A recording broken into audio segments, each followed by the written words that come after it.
Hi everyone, welcome to the channel. और guys, आज की इस वीडियो में हम लोग जावा का एक बहुत ही इम्पोर्टेंट इंटरव्यू क्वेश्चन डिस्कस करने वाले हैं, जो कि सिनारियो बेस्ड इंटरव्यू क्वेश्चन है।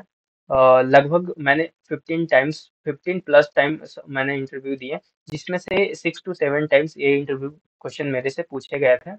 तो मोस्ट प्रोबेबली अगर आप 2 से 5 साल के एक्सपीरियंस में बिलोंग करते हो और आप जावा डेवलपर के लिए आप इंटरव्यू दे रहे हो या देने वाले हो, तो ये क्वेश्चन आपसे भी पूछा जा सकता है। लगभग मेरे से कॉग्निजेंट में पूछा गया था, आईबीएम में पूछा गया था, सिल्वर टच में पूछा गया था, ईवाई में पूछा गया था। इसके अलावा भी कुछ और कंपनीज में भी मेरे से पूछे गए थे, जो कि स्टार्टअप्स थे। ठीक है, तो यार क्वेश्चन क्या है उस पे चलते हैं। वीडियो में आगे बढ़ने से पहले guys, I want to say that कि अगर आप मेरे चैनल पे नए आए हो, ठीक है, तो यार चैनल को सब्सक्राइब कर लेना। और मोस्ट इम्पॉर्टेंट थिंग गाइज, यार वीडियो को लास्ट तक देखना, बिकॉज कि लास्ट तक अगर आप नहीं देखोगे तो आधी चीजें समझ में नहीं आएगी। और जो भी इसका कोड है वो मैं आपको लिंक डिस्क्रिप्शन में दे दूंगा। आप मैं इसको इसका ये कोड जो है वो गिटहब से आप डाउनलोड कर सकते हो और आप इसको खुद भी टेस्ट कर सकते हो। ठीक है, वीडियो को आगे बढ़ाते हैं और सबसे पहले क्वेश्चन पे चलते हैं। तो गाइस, क्वेश्चन क्या है? सो बेसिकली ये सिनारियो बेस्ड क्वेश्चन ये है कि आपसे पूछा जाता है कि अगर आप एक सिंगल स्प्रिंग बूट एप्लीकेशन को मल्टीपल डेटा सोर्स से, आई मीन मल्टीपल डीबी से कैसे कनेक्ट कर सकते हो। लेट सपोज फॉर एग्जांपल, मेरे पास दो एंटिटी है, ठीक है, एक डेवलपर का, दूसरा टेस्टर का। मैं चाहता हूँ कि जो डेवलपर एंटिटी का डिटेल्स है वो MySQL डेटाबेस में जाए, और जो टेस्टर का डिटेल्स है वो हमारा पोस्टग्रेस या ओरेकल या कोई और डेटा सोर्स हो सकता है, उसमें एंट्री हो। तो आप इस चीज को कैसे कॉन्फ़िगर कर सकते हैं? सबसे इंपॉर्टेंट चीज की आपको इंटरव्यू में क्या क्या चीजें बताना है वो मैं बताता हूँ। ठीक है, तो सबसे पहले कहाँ से स्टार्ट करना है? ठीक है, तो स्टार्ट आपको करना है एप्लीकेशन डॉट प्रॉपर्टी से। तो यहाँ पे स्टार्ट जैसे ही आपसे क्वेश्चन पूछा जाता है, वहाँ पे आपको एप्लीकेशन डॉट प्रॉपर्टीज को एक्सप्लेन करना है। उसमें आपको बोलना है कि सबसे पहले लेट सपोज कि मेरे को दो डेटा सोर्स का कॉन्फ़िगरेशन चाहिए। तो उसके लिए मैं सारा प्रॉपर्टी सेट करूंगा, जो कि एप्लीकेशन डॉट प्रॉपर्टीज में, I mean first data source and data source. यहाँ पे एक चीज और आपको बोलना है कि जो फर्स्ट डेटा सोर्स का कॉन्फ़िगरेशन होगा और उसका जो भी की होगा डेटा सोर्स का, वो दूसरे वाले डेटा सोर्स का कॉन्फ़िगरेशन, आई मीन दूसरे वाले डेटा सोर्स का कॉन्फ़िगरेशन का की डिफरेंट होगा। फॉर एग्जांपल, अगर मैं फर्स्ट डेटा सोर्स के लिए MySQL यूज कर रहा हूँ और उसके लिए अगर मैं की यूज कर रहा हूँ spring data source dot URL, तो जो सेकंड वाला जो मेरा डेटा सोर्स का कॉन्फ़िगरेशन होगा, उसका कुछ डिफरेंट की यूज करना पड़ेगा। लेट्स सपोज मेरे सिनेरियो में मैं यहाँ पे क्या किया हूँ, second dot data source dot URL use कर रहा हूँ। तो इस तरीके से सबसे पहला पॉइंट आपको ये बोलना है कि दोनों का जो की होगा एप्लीकेशन डॉट प्रॉपर्टीज का, जो कि डेटा सोर्स कॉन्फ़िगरेशन का, वो डिफरेंट होगा। उसके बाद बेसिकली आपको जाना है, उसके बाद आपको क्या करना है, आपको उसके बाद बोलना है सिंपली कि आपको, अगर लेट सपोज आप, मैं दो डिफरेंट डीबी से कनेक्ट करना चाहता हूँ, ठीक है, तो उसके लिए two different configuration class create करेंगे। उसके बाद उस कॉन्फ़िगरेशन क्लास में सबसे पहला आपको बोलना है कि हम लोग एक डेटा डेटा सोर्स का बिन क्रिएट करेंगे, डेटा सोर्स का बिन क्रिएट करेंगे। दूसरा, हम लोग एंटिटी मैनेजर फैक्ट्री बिन का बिन क्रिएट करेंगे।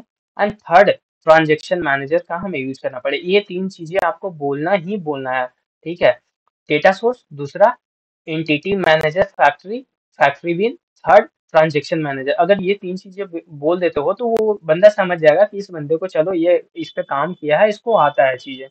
ठीक है, अब इसमें क्या करना है, इसमें आपको तीन एनोटेशन आप यूज करने वाला हो। तीन एनोटेशन है, क्या क्या है वो? आपका कॉन्फ़िगरेशन है, दूसरा इनेबल ट्रांजेक्शन मैनेजमेंट, ठीक है, थर्ड इनेबल जेपीओ रिपोजिटरी। तो ये तीनों एनोटेशंस का नाम देना है। अब इसमें एक चीज और आपको, उससे पहले आगे बढ़ने से पहले एक चीज आपको बोलना है कि देखो, यहाँ पे हम लोग क्या करेंगे कि जैसे ही लेट सपोज कि मेरे पास दो एंटिटी है, ओके, तो दोनों एंटिटी को क्या करेंगे ना, डिफरेंट डिफरेंट डिफरेंट पैकेजेस में हम लोग सबसे पहले रखेंगे। क्योंकि यहाँ पे सबसे पहले आप डेटा सोर्स में क्या कॉन्फ़िगरेशन हम लोग डालेंगे वो भी भूलना है। तो डेटा सोर्स में बेसिकली हम लोग क्या करेंगे, डेटा सोर्स का बिन क्रिएट करेंगे। उसमें हम लोग क्या करते हैं, बेसिकली जो भी प्रॉपर्टीज हम लोग सेट किए हैं एप्लीकेशन डॉट प्रॉपर्टीज या YAML फाइल के अंदर में, वो सारे प्रॉपर्टीज को इस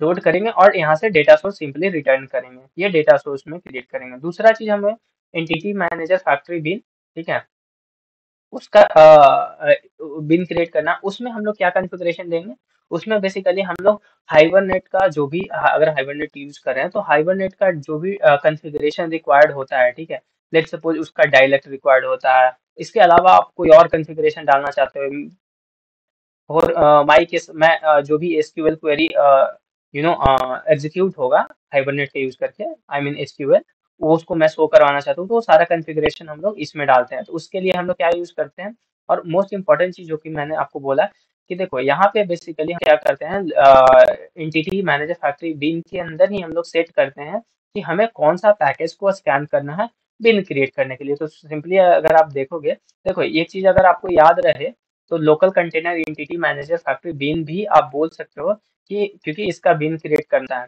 तो बेसिकली नॉर्मली बिन को रिटर्न करेंगे, और इसी एंटिटी मैनेजर फैक्ट्री बीन के अंदर में ही हम लोग उस पैकेज को देते हैं। थर्ड जो यहाँ पे आपको बोलना है वो ट्रांजेक्शन मैनेजर क्रिएट करेंगे, उसका बिन क्रिएट करेंगे। तो ट्रांजेक्शन मैनेजर, अगर देखो यार इसके अगर आप पहली बार देख रहे हो तो यार सिंपल मैं बता रहा हूँ, ट्रांजेक्शन मैनेजर ये सब बारे में पढ़ लेना थोड़ा सा, ठीक है। सबसे पहला चीज, एप्लीकेशन डॉट प्रॉपर्टीज में हम लोग क्या करेंगे, उसका सारा कॉन्फ़िगरेशन का सेट करेंगे, ठीक है, प्रॉपर्टीज की, और उसके बाद हम लोग कॉन्फ़िगरेशन क्लास क्रिएट करेंगे। कॉन्फ़िगरेशन क्लास को हम लोग तीन एनोटेशन से एनोटेट करेंगे, ठीक है। पहला configuration enable transaction management and the enable जेपीओ repository. उसके अलावा भी हम लोग बीन एंड प्राइमरी का यूज किया जा सकता है, करते हैं। तो यहाँ पे एक चीज और ध्यान में देना गाइस, ठीक है, कि यहाँ पे आपसे प्राइमरी एनोटेशन का क्या यूज है, ठीक है, वो आपको पूछ लिया जाता है। तो इसके बारे में यार थोड़ा सा पढ़ लेना, बिकॉज ये बहुत ही इंपॉर्टेंट है प्राइमरी क्लास। क्योंकि जब आप इंटरव्यू देते हो तो आपसे पूछ लेते हैं कि प्राइमरी एनोटेशन का यूज बताओ अगर इस क्वेश्चन पे, तो इसके बारे में थोड़ा सा पढ़ लेना, ठीक है।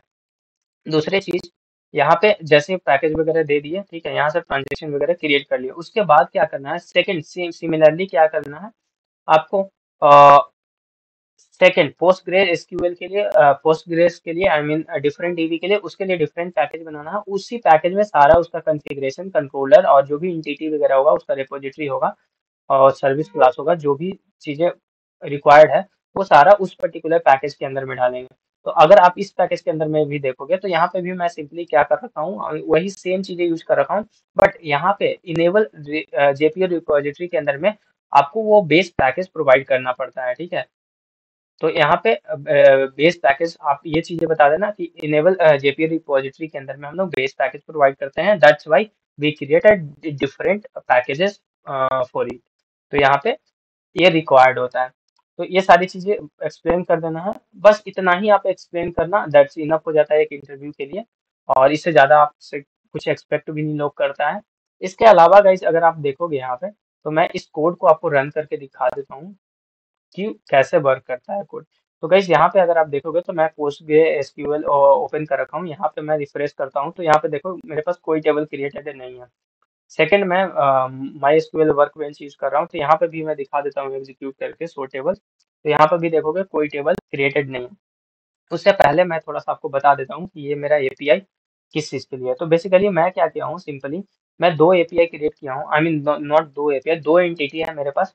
पहला एंटिटी माई के अंदर जाएगा, ठीक है। दूसरा एंटिटी जो है वो हमारा पोस्टग्रेस के अंदर में उसका डेटा जाएगा। तो पहला एंटिटी में हम एक नॉर्मली सा एक डेवलपर नाम का क्लास क्रिएट कर रखे हैं, एंटिटी क्रिएट कर रखे हैं। जो भी डेवलपर का डिटेल्स है वो कहाँ जाएगा, इस माई एसक्यूएल कॉन्फ़िगरेशन वाले में माई एसक्यूएल डीबी में जाएगा। एंड सेकंड एंटिटी जो है वो हमारा टेस्टर के नाम से है, ठीक है। और सिंपली लोम्बोक वगैरह यहाँ पे यूज कर लिए हैं एंटिटी वगैरह, तो नॉर्मल ये एपीआई वगैरह एक्सप्लेन करने की जरूरत नहीं है यहाँ पे आपको।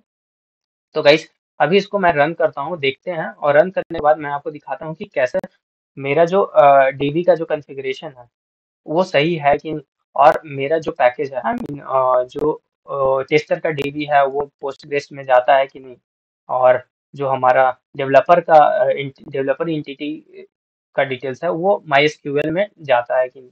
तो गाइस यहाँ पे एक चीज ध्यान में रखना, तो यहाँ पे एप्लीकेशन को स्टार्ट करने देते हैं, और मैं ऑलरेडी मैं बता चुका हूँ इसका कोड, अगर आप चाहते हो तो यार एक बार लिंक डिस्क्रिप्शन में चेक कर लेना, ठीक है, वहाँ पे मैं अपलोड कर दूंगा, गिटहब पे डाला हुआ है ये कोड ऑलरेडी। तो यहाँ से आप इसका क्लोन कर सकते हो, डाउनलोड कर सकते हो, ठीक है। और इस कोड में अगर कहीं पे बग या कुछ फॉल्ट वगैरह मिलता है तो आप वो भी आप बग रेज कर सकते हो, इस पर कोई इशू नहीं। तो गाइज मेरा अभी सर्वर देखो मेरा स्टार्ट हो गया है, जो कि 808 पे स्टार्ट हुआ है। अभी मैं क्या करता हूँ यहाँ पे सिंपली, मैं देखो पोस्टग्रेस यहाँ पे जाके टेबल को रिफ्रेश करता हूँ, ठीक है। तो गाइज यहाँ पे देखो टेस्टर नाम का टेबल हमारा यू नो क्रिएट हो गया है। अभी व्यू डेटा पे करते हैं।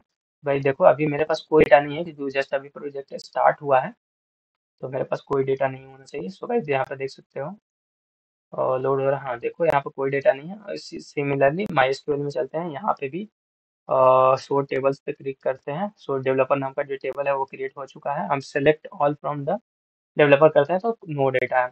अभी मैं क्या करता हूँ, इस डीबी के अंदर में पोस्टमैन के थ्रू आई मीन इस पर्टिकुलर एपीआई का यूज करता हूँ। एपीआई वगैरह मैं पहले से क्रिएट कर रखा हूँ, ठीक है। सिंपल सा कंट्रोलर है।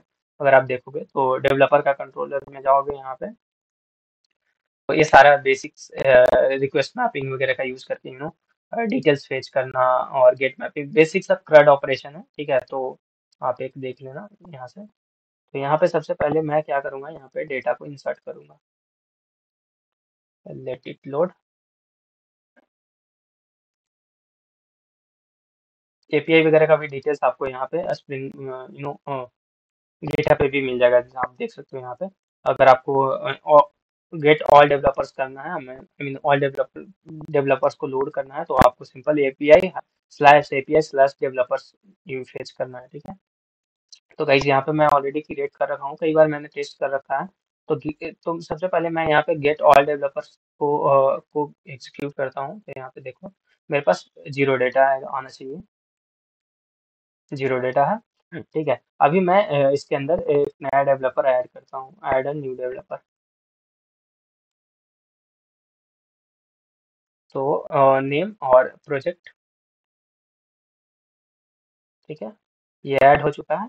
उसी तरीके से मैं यहाँ पे ऐड करता हूँ एक न्यू टेस्टर को। टेस्टर का नाम माइक एंड प्रोजेक्ट एबीसी। तो गाइस यहाँ पे आप एक चीज देखोगे, मैं क्या करता हूँ यहाँ से डेटा फेच करके आपको दिखाता हूँ, ठीक है। तो टेस्टर में अब अगर आप जाओगे इसको फिर से एग्जीक्यूट करोगे, तो देखो टेस्टर का डेटा हमारा, उसका आईडी और उसका नाम और उसका प्रोजेक्ट नेम आ रहा है। सिमिलरली अगर आप इसमें जाओगे माई एसक्यूएल वर्कबेंच में, तो यहाँ पे भी मैं select star from the developer करते हैं। तो गाइज यहाँ पे डेवलपर का नाम और प्रोजेक्ट उसका बैकएंड आ रहा है। तो इस तरीके से दोनों का डेटा अगर आप देखोगे तो दोनों का डेटा डिफरेंट डीबी में हमारा जा रहा है। इतना ही आपको बोलना है। उसके बाद आप एनोटेशंस वगैरह क्या क्या यूज करोगे, बिन वगैरह यूज करोगे, ऑटो वायर वगैरह, कॉन्फ़िगरेशन और इनेबल ट्रांजेक्शन मैनेजमेंट, ये सारा चीज आप बोल सकते हो, ठीक है। That's all about it guys. Hope so इस वीडियो से आपको समझ में आया होगा। और अगर कहीं से डाउट हो, कुछ भी इस वीडियो से क्वेरी होता है, तो एक बार आप बता देना यार कमेंट सेक्शन में, ठीक है। मैं आपको नेक्स्ट टाइम से उस चीज़ को इम्प्रूव करूंगा। And the guys bonus point क्या था, तो बेसिकली बोनस पॉइंट ये था कि लेट्स सपोज अगर आप भी इंटरव्यू के लिए आप अप्लाई कर रहे हो, आपको इंटरव्यू कॉल्स नहीं आ रहे हैं, तो कैसे इंटरव्यू कॉल्स इंक्रीज कर सकते हो। अगर आप चाहते हो, अगर आपको इंटरव्यू कॉल्स नहीं आते हैं, आप चाहते हो कि आपको इंटरव्यू कॉल्स बहुत ज़्यादा है, ठीक है, तो मेरे को पर्सनली आप क्या कर सकते हो, मेरा लिंक्डइन पे कनेक्ट करो, ठीक है। उसमें और आपको ये वीडियो का लिंक शेयर करना है कि ताकि मैं समझ सकूँ कि हाँ आपने इस कंप्लीट वीडियो का है। तो ये मेरा लिंक्डइन अकाउंट है। तो गाइस अगर जैसे ही आप यहाँ पे कनेक्ट करके आप मेरे को मैसेज करते हो, ठीक है, तो मैं आपको कुछ न कुछ टिप्स दूंगा, ठीक है, कि किस तरीके से आप इन कॉल आपको आ सकते हैं, ठीक है, ट्यूटर्स के। तो अगर आप नंबर ऑफ कॉल्स इंक्रीज करना चाहते हो naukri.com से भी, तो आप इस वीडियो को लिंक शेयर करना, मैं आपको बता दूंगा, कुछ कुछ टिप्स दे दूंगा, ठीक है। तो thanks for guys, thanks for watching. और यार इतना अगर आप टाइम दिए हो और चैनल पे नए हो तो प्लीज सब्सक्राइब कर देना। That's motivate me a lot. And video अच्छा लगा हो तो लाइक शेयर जरूर करना अपने दोस्तों के साथ। Thank you so much guys, मिलते हैं नेक्स्ट वीडियो में। तब तक के लिए keep learning, take care, bye bye, have a nice day.